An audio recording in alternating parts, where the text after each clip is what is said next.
Hi, all. It is January 4th, 2024, and I definitely have to document this date specifically in my life journey of something that shocked the shit out of my reality, and I'm not going to go into it, but yes, it definitely has rocked my world in all my sense of just my life. Um, Today is, first of all, I'm going to try to stop saying so much. Today is a preview of, I'm going to be including this probably on a separate New Year's list. This was going to be about breaking patterns. Okay. Um, I'm going to give an example. Okay. In the first episode. I don't know that I'm how many of them I'm going to do because I could give so many different examples, and I'm supposed to be getting started on my Soul's Journey series. So I might just do two, like of my deepest lessons.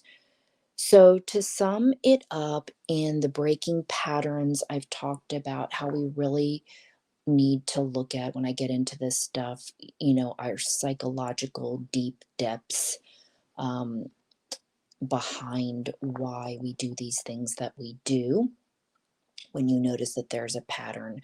So, I am going to give an example of one of my deepest life lessons, which is kind of all connected. If I go into explaining it, it's going to sound really confusing. So, attachment, abandonment, all related with self worth issues. Um, There I go saying again.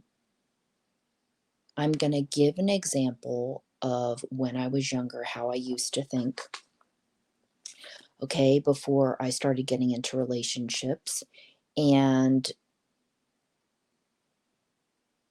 the whole attaching when it comes to a love interest. Okay.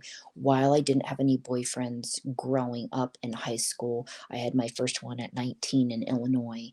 And it kind of further, I don't want to say because that was my first real relationship, but I can give an attachment example there of just that we were with each other every single day. And I was living with my mom, but we had a lot of problems. So basically, he would pick me up every day. But I'm not gonna get into that so much. It's basically that I wanted to, in the attachment example, is talk about what I guess I was shown about love and what I thought about love, because when you do like somebody, even if it's a platonic friendship, you want to be around them all the time. You want to get to know them. You like them, right? And I really realized down the road that that is not very healthy. Um, I've always thought, I always had things for myself and different passions and hobbies and different things like that.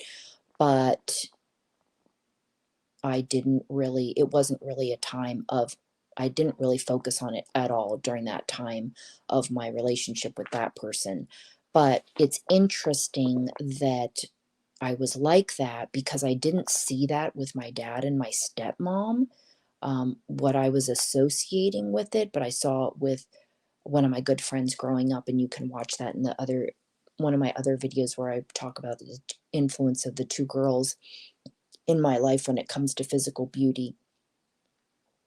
So it's interesting that I was like that. So that's how I can talk about from that place of how attachment in that kind of a mindset, for whatever reason you're doing it. My mom issues, making, maybe it made me feel secure, it made me feel wanted, it made me feel desired. But basically, just like in Buddhism says, attachment causes suffering. And that was really difficult for me to understand while I heard that for a very long time, like what is attachment? And still sometimes too, when I hear the attachment to outcome uh, can cause suffering, I still kind of can't really explain that. So when I am able to, I will. I think the best thing so far that I've come up with is basically attaching is to the outcome, is expecting some sort of result. And when you don't expect any sort of result or anything to come from it, then the thing will resolve itself, or that is a way of letting go because you're not attaching to a specific outcome and how it's going to work out.